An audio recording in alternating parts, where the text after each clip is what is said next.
ನಮಸ್ಕಾರ ಎಲ್ಲರಿಗೂ ಕನ್ನಡತಿ ಅಡುಗೆ ಚಾನಲ್ಗೆ ಸ್ವಾಗತ. ಮೊಹರಂ ಸ್ಪೆಷಲ್ ಆಗಿ ನಾನು ಇವತ್ತು ಚೊಂಗಿಯನ್ನು ಮಾಡಿ ತೋರಿಸ್ತಾ ಇದ್ದೀನಿ. 2-3 ರೀತಿ ಚೊಂಗಿಯನ್ನು ಮಾಡಿ ತೋರಿಸ್ತಾರೆ. ಈ ಚೊಂಗಿ 15 ದಿನ ಇಟ್ಟರು ಕೆಡಲ್ಲ. ನನ್ನ ರೀತಿಯಲ್ಲಿ ಒಮ್ಮೆ ಖಂಡಿತ ಟ್ರೈ ಮಾಡಿ ನೋಡ್ರಿ. ಈ ಒಂದು ಪಾತ್ರೆಗೆ ನಾನು ದೊಡ್ಡ ಬಟ್ಲೆ 1 ಬಟ್ಲಾಗಷ್ಟು ಸೋಸ್ ಇಟ್ಕೊಂಡಿರುವಂಥ ಮೈದಾ ಹಿಟ್ಟನ್ನು ತೊಗೊಂಡಿದ್ದೀನಿ. ಸಣ್ಣ ಬಟ್ಲೆ ಆದರೆ ಇದು 2 ಬಟ್ಲಾಗಷ್ಟು ಹಿಟ್ಟದ್ರಿ. ಸ್ವಲ್ಪ ಉಪ್ಪು ರೀ. ಈ ಸ್ಪೂನ್ದಿಂದ ನಾನು 6 ಸ್ಪೂನ್ ಆಗಷ್ಟು ತುಪ್ಪನ ಹಾಕ್ತಾಯಿದ್ದೀನಿ. ನೀವು ಎಣ್ಣೆನೂ ಹಾಕ್ಬೋದು. ಅದರ ತುಪ್ಪ ಹಾಕಿರೋ ಟೇಸ್ಟು ತುಂಬಾ ಚೆನ್ನಾಗಿ ಬರ್ತದೆ ರೀ.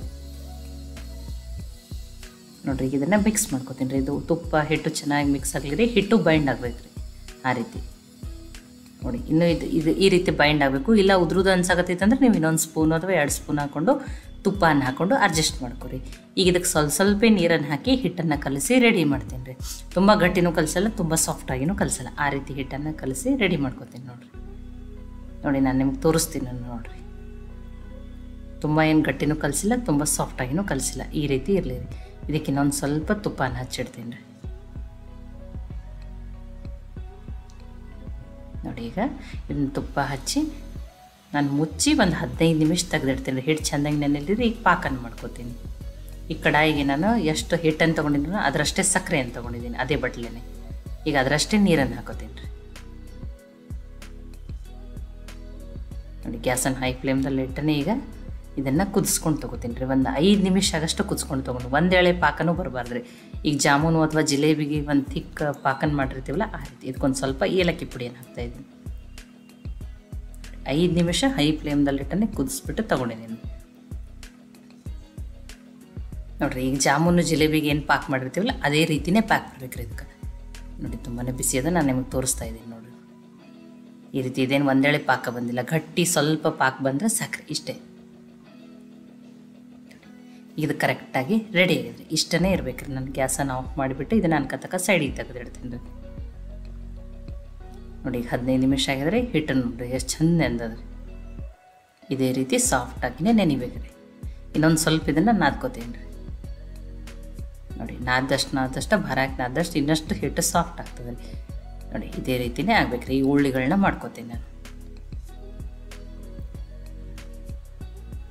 ಸಣ್ಣ ಉಳ್ಳಿಗಳನ್ನ ಮಾಡ್ಕೋತೀನಿ. ತುಂಬ ಏನು ದೊಡ್ಡವಲ್ಲ, ಚಪಾತಿ ಅಷ್ಟಲ್ಲ.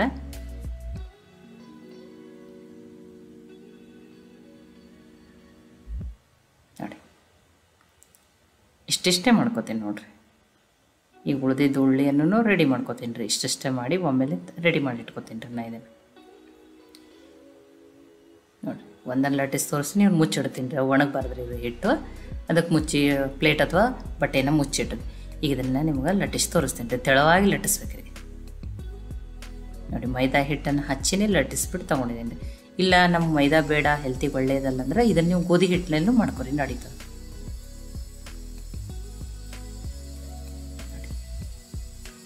ಅಷ್ಟೇ ಉಳ್ಳಿಲೆ ಇಷ್ಟು ದೊಡ್ಡದನ್ನಾಗಿ ತೆಳವಾಗಿ ಲಟ್ಸ್ಕೊಂಡಿದ್ದೀನಿ ರೀ ನಾನು.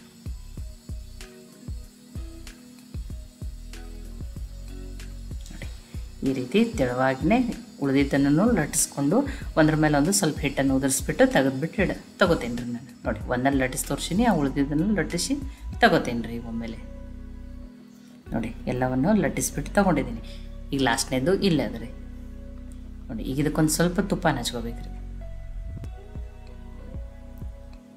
ತುಪ್ಪ ಹಚ್ಕೊಂಡು ನೋಡಿ ಇದ್ರ ಮೇಲೆ ಹಿಟ್ಟನ್ನು ಹಾಕ್ಬೇಕ್ರಿ. ಅಂದ್ರೆ ಪದರಾಗಿ ಚೆನ್ನಾಗಿ ಬರ್ತಾವ್ರಿ. ನೋಡಿ, ಈಗ ಒಂದೊಂದನ್ನಾಗಿ ಇದೇ ರೀತಿ ಸೇಮ್ ಮಾಡ್ಕೊತ ಹೋಗ್ತೀನಿ ರೀ ನಾನು. 6 ಇವು ಏನು ತೆಳವು ಚಪಾತಿ ಅದಾವಲ್ಲ ರೀ, ಇವು ಮೈದಾ ಹಿಟ್ಟಿನ ಇದನ್ನು ಮಾಡಿದೆ 6 ಇಟ್ಕೋತೀನಿ ರೀ. 5 ಇಟ್ಕೋಬೋದು, 6 ಇಟ್ಕೋಬೋದು. ಎಷ್ಟು ಇಟ್ಕೋತೀವಲ್ಲ ಅಷ್ಟು ಲೇಯರಾಗಿ ಚೆನ್ನಾಗಿ ಬರ್ತಾವೆ. ಅದರ ಪ್ರತಿಯೊಂದಕ್ಕೂ ಈ ರೀತಿ ತುಪ್ಪ ಮತ್ತು ಹಿಟ್ಟನ್ನು ಈ ರೀತಿ ಹಾಕೋತೆ ಹೋಗ್ಬೇಕು. ನೋಡಿ, ತುಪ್ಪ ಹಚ್ಚಿ ಹಿಟ್ಟನ್ನು ಸ್ಪ್ರೆಡ್ ಮಾಡ್ಬೇಕು. ನೋಡಿ, ಒಂದು 3 ಮಾಡಿ ತೋರಿಸಿದ್ದೀನಿ. ಇನ್ನು 3 ಅದೇ ರೀತಿಯೇ ಹಾಕ್ಕೊಂಡ್ಬಿಟ್ಟು ಮಾಡ್ಕೋತೀನಿ ರೀ. ನೋಡಿ, ಒಂದಕ್ಕೊಂದು ಅಂಟು ಬರ್ತೈತೆ ಹೇಳಿ ನಾನು ಒಮ್ಮೆಲೆ ಲಟ್ಟಿಸಿಟ್ಟಾಗ ಸ್ವಲ್ಪ ಹಿಟ್ಟು ಹಚ್ಚಿ ಒಂದ್ರ ಮೇಲೆ ಒಂದು ಇಟ್ಟಿದ್ದೆ ರೀ ಅವನು. ನೋಡಿ, 6 ಹಾಕಿದ್ದೀನಿ ರೀ. ಈಗ ಈ ರೀತಿ ಹಾಕ್ಕೊಂಡಿದ್ದೀನಿ. ಇವು 6 ಹಾಕ್ಕೊಂಡ್ಮೇಲೂ ಇನ್ನೊಂದು ಸ್ವಲ್ಪ ಹಿಟ್ಟು ಹಚ್ಚಿ ಸಾವಕಾಶ ಲಟ್ಸ್ಕೋಬೇಕು ರೀ. ಇದನ್ನು ಭಾರ ಹಾಕಿ ಲಟ್ಟಿಸ್ಬಾರ್ದು ರೀ. ಅಷ್ಟೇ ಸ್ಲೋ ಆಗಿ ಸಾವಕಾಶ ಭಾರ ಹಾಕ್ಲಾರ್ದಂಗೆ ಲಟ್ಸ್ಕೊಳ್ದ್ರಿ ಇದನ್ನು. ಇನ್ನೊಂದು ಚೂರು ನೋಡಿರಿ, ಸ್ವಲ್ಪ ಲಟ್ಸ್ಕೊರಿ. ನೀಟಾಗಿ ಅದು ಹಿಟ್ಟು ಎಣ್ಣೆಯಲ್ಲಿ ಹಚ್ಚಿರ್ತೀವಲ್ಲ, ನೀಟಾಗಿ ಒಂದಕ್ಕೊಂದು ಕರೆಕ್ಟಾಗಿ ಕೊಂಡಿರ್ತದೆ. ಈಗ ಲಾಸ್ಟ್ನೇದು ಏನಿರ್ತದಲ್ಲ ಪದರ, ಅದಕ್ಕೂ ಇನ್ನೊಂದು ಸ್ವಲ್ಪ ತುಪ್ಪ ಹಚ್ಕೊಂಡು ಮತ್ತೆ ಹಿಟ್ಟನ್ನು ಹಚ್ಕೋತೀನಿ. ನೋಡಿ ತುಂಬಾ ಪದರ ಪದರಾಗಿ ಲೇಯರಾಗಿ ತುಂಬಾ ಚೆನ್ನಾಗಿ ಬರ್ತಾವ್ರಿ. ನೋಡಿ ಈ ರೀತಿ ನೋಡಿ ಸುತ್ತಕೊಂಡು ಈ ರೀತಿ ಸುತ್ತಬೇಕ್ರಿ. ಅಥವಾ ಒಬ್ಬೊಬ್ಬರು ಉದ್ದುದ್ದಾಗೇ ಕಟ್ ಮಾಡ್ಕೊಂಡ್ಬಿಟ್ಟು ಸುತ್ತಿ ಆ ರೀತಿನೂ ಮಾಡ್ತಾರೆ. ಅದಕ್ಕಿಂತ ಈಸಿಯಾಗಿ ಇದೇ ರೀತಿಯೇ ಮಾಡ್ಕೊಬೋದು ರೀ. ನೋಡಿ ಸೈಡಿಂದ ಅಷ್ಟನ್ನೇ ತೆಗೆದು ಬಿಡ್ತೀನಿ ನಾನು. ಈಗ ನೋಡಿರಿ ಒಂದೇ ಅಳತಿ ಈ ರೀತಿ ಕಟ್ ಮಾಡ್ಕೊಂಡ್ರಿ. ನೋಡಿರಿ ಇಲ್ಲೇ ನೋಡಿರಿ ಎಷ್ಟು ಲೇಯರ್ ಎಷ್ಟು ಚೆನ್ನಾಗಿ ಬಂದಾವ ನೋಡಿರಿ. ನೋಡಿ ಇದೇ ರೀತಿಯೇ ಬರ್ಬೇಕ್ರಿ ಇದು. ನೋಡಿ ಈ ರೀತಿ ಮಾಡಿಕೊಂಡು ಇಷ್ಟಿಷ್ಟೇ ಒತ್ತಿ ನೋಡಿ ಹಿಂಗೆ ಉಳ್ಳಿಗಳನ್ನ ರೆಡಿ ಮಾಡ್ಕೊಬೇಕ್ರಿ. ಇದನ್ನು ಉಳಿದಿದ್ದನ್ನು ನಾನು ಇದೇ ರೀತಿಯೇ ಒಮ್ಮೆಲೆ ಎಲ್ಲನೂ ರೆಡಿ ಮಾಡ್ಕೊತೀನಿ ರೀ. ನೋಡಿ ಇದೇ ರೀತಿಯೇ ಬರ್ಬೇಕ್ರಿ. ನೋಡಿ ಈಗ ಇನ್ನೊಂದು ಸ್ವಲ್ಪನೇ ಹಿಟ್ಟನ್ನು ಹಚ್ಕೊಂಡು ಸ್ವಲ್ಪ ಒಂದೇ ಅಳತಿ ಲಟ್ಟಿಸ್ಬೇಕ್ರಿ. ಒಂದು ಕಡೆ ತೆಳು ಒಂದು ಕಡೆ ದಪ್ಪು ಅಲ್ಲ, ಸ್ವಲ್ಪನೇ ಭಾಳ ಭಾರ ಹಾಕಿನೂ ಲಟ್ಟಿಸ್ಬೇಡ್ರಿ ಇದನ್ನು. ಅಷ್ಟೇ ನೀಟಾಗಿ ನೋಡಿರಿ ತೆಳು ದಪ್ಪು ಬರ್ಬೋದು. ಒಂದೇ ರೀತಿಯಲ್ಲಿ ಈ ರೀತಿ ಎಲ್ಲವನ್ನು ಲಟ್ಟಿಸ್ಬಿಟ್ಟು ತೊಗೋತೀನಿ. ನೋಡಿ ಎಷ್ಟು ಲೇಯರಾಗಿ ಎಷ್ಟು ಚೆನ್ನಾಗಿ ಕಾಣುತ್ತಾ ಒಂದೇ ರೀತಿಯಲ್ಲಿ ಲಟ್ಟಿಸ್ಕೊಂಡು ತೊಗೊಂಡಿದ್ದೀನಿ ನೋಡಿರಿ. ಇವನು ಕರಿಲಿಕ್ಕೆ ಆಲ್ರೆಡಿ ಎಣ್ಣೆನೂ ಕಾಯ್ಲಿಕ್ಕೆ ಇಟ್ಟೀನಿ ನೋಡಿರಿ. ಎಲ್ಲನೂ ಎಷ್ಟು ಚೆನ್ನಾಗಿನೇ ಬಂದವ್ರಿ. ನೋಡಿರಿ ಎಣ್ಣೆನೂ ಕಾಯ್ದದ. ಗ್ಯಾಸು ಲೋ ಫ್ಲೇಮ್ದಲ್ಲಿನೇ ಇರಲಿದೆ. ಇದು 6 ಲೇಯರ್ ಇರೋದ್ರಿಂದ ಲೋ ಫ್ಲೇಮ್ದಲ್ಲಿಟ್ಟೇ ಕರಿಬೇಕ್ರಿ. ಇಲ್ಲಾಂದರೆ ಏನಾಗಿರ್ತದೆ ಒಳಗಿನ ಲೇಯರು ಅವು ಬೇಯ್ದಿರಲ್ಲ, ಹಸಿನೇ ಉಳಿದ್ಬಿಟ್ಟಿರ್ತಾರೆ. ಲೈಟಾಗಿ ಕೆಂಪು ಕಲರ್ ಆಗೋವರೆಗೂ ಕರಿತೀನಿ ರೀ. ನೋಡಿ ಈ ರೀತಿ ಬಬಲ್ಸ್ ಬರೋದು ಕಡಿಮೆ ಆದಮೇಲೆ ನೋಡಿ ಇಷ್ಟನ್ನೇ ತಗೋತೀನಿ ರೀ. ತುಂಬ ಕೆಂಪಗೂ ಕರೆದ್ಬಿಟ್ಟು ತೊಗೊಳಲ್ಲ, ಇಷ್ಟು ಕರೆದ್ರೆ ಸಾಕು.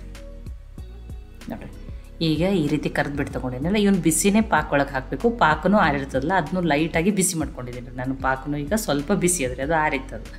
ಈಗ ಇವನು ಬಿಸಿನೇ ಆ ಪಾಕ್ನಲ್ಲಿನೇ ಹಾಕ್ಬೇಕು ರೀ. ನೋಡಿ ಸ್ವಲ್ಪ ಪಾಕನೂ ಬಿಸಿ ಮಾಡಿನೇ ತೊಗೊಂಡಿದ್ದೀನಿ ರೀ ನಾನು. ನೋಡಿ ಈಗ ನೀವು ಎಣ್ಣೆ ತೆಗಿತೀವಲ್ಲ ರೀ, ಬಿಸಿ ಇರುವಾಗಲೇ ಪಾಕದಲ್ಲಿ ಹಾಕಿಬಿಡ್ಬೇಕ್ರಿ. ನೋಡಿ ಇನ್ನೊಂದು ಸ್ವಲ್ಪ ಪಾಕನ ಮೇಲಿಂದನೂ ಹಾಕ್ತೇನೆ ನೋಡಿರಿ. ಈ ರೀತಿ ಹಾಕ್ಬಿಟ್ಟು 2 ನಿಮಿಷ ಅಥವಾ 2ರಿಂದ 3 ನಿಮಿಷ ಅಥವಾ 2ನೇ ನಿಮಿಷ ಸಾಕ್ರಿ. ಇಷ್ಟೇನ ಈ ಪಾಕದಲ್ಲಿ ಬಿಡ್ಬೇಕ್ರಿ. ಇದನ್ನು ಅಷ್ಟೇ ಲೈಟ್ ಸ್ವೀಟ್ ಅದೆಲ್ಲನೂ ಅವೇನು ಮಾಡ್ತಾವ್ರಿ ಹೀರ್ಕೋದು ಪಾಕನ. ನೋಡಿ 2-3 ರೀತಿ ಚೊಂಗೆಯನ್ನು ಮಾಡಿರ್ತಾರೆ. ಬೆಲ್ಲದ ಚೊಂಗೆನೂ ಮಾಡ್ತಾರೆ, ಅಥವಾ ಮುದ್ದೆ ಸಕ್ಕರೆ ಸಿಗ್ತದೆ ಆ ಪುಡಿ ಸಕ್ಕರೆ ಹಾಕಿಬಿಟ್ಟು ಚೊಂಗೆ ಮಾಡ್ತಾರೆ. ಆದರೆ ಈ ರೀತಿ ಮಾಡ್ಕೊಂಡು ಟೇಸ್ಟ್ ತುಂಬಾ ಚೆನ್ನಾಗಿರ್ತದೆ ನೋಡಿರಿ. ಒಂದು 2 ನಿಮಿಷ ಆದಮೇಲೆ ಪಾಕ ಒಳಗಿನ ತೆಗೆದು ಬಿಡ್ಬೇಕ್ರಿ ಪಾಕನೆಲ್ಲ. ನೋಡಿ ಈ ರೀತಿ ಪಾಕನ ಜಾನಿಸ್ಬಿಟ್ಟು ತಕ್ಕೋತೀನಿ ನೋಡಿರಿ. ಒಂದು ಪ್ಲೇಟಲ್ಲಿ ತಗೊಂಡಿದ್ದೀನಿ.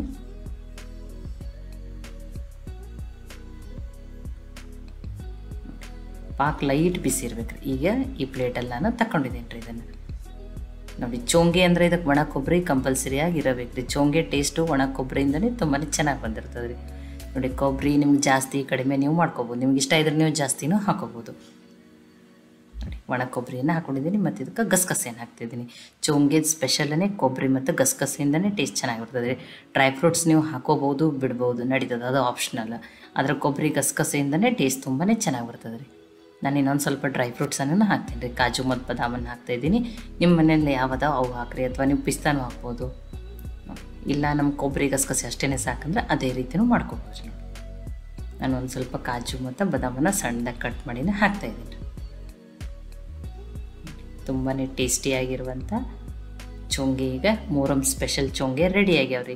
ಇವನು ಮೊಹರಂದಲ್ಲಿ ಅಷ್ಟೇ ಅಲ್ಲ, ನೀವೆಲ್ಲ ಜರ್ನಿ ಟ್ರಿಪ್ಪು ಊರಿಗೆ ಅದು ಹೊಂಟಿದ್ರಂದ್ರೂ ಈ ರೀತಿ ಮಾಡ್ಕೊಂಡು ಹೋಗ್ಬೋದು ರೀ. ತುಂಬಾ ಚೆನ್ನಾಗಿರ್ತಾವೆ ರೀ ಟೇಸ್ಟ್. ಇವು 15 ದಿನ ಇಟ್ರೂ ಕೇಳಲ್ರಿ. ಈ ಚೊಂಗೆ ರೆಸಿಪಿ ನಿಮ್ಗೆ ಇಷ್ಟ ಆಗಿದ್ರೆ ಲೈಕ್ ಮಾಡಿ, ಶೇರ್ ಮಾಡಿ, ಕಮೆಂಟ್ ಮಾಡಿರಿ. ಖಂಡಿತನೂ ಟ್ರೈ ಮಾಡಿ ನೋಡಿರಿ. ಮತ್ತೆ ಒಳ್ಳೆ ರೆಸಿಪಿ ಜೊತೆ ಸಿಗೋಣ. ಎಲ್ಲರಿಗೂ ಧನ್ಯವಾದಗಳು. ಈ ಮೊಹರಂ ಹಬ್ಬಕ್ಕೆ ಇದನ್ನು ಖಂಡಿತನೂ ಟ್ರೈ ಮಾಡಿ ನನಗೆ ಹೆಂಗೆ ಬಂದಿತ್ತು ಅಂತ ಹೇಳಿ ಕಮೆಂಟ್ ಮಾಡಿ ತಿಳಿಸ್ರಿ.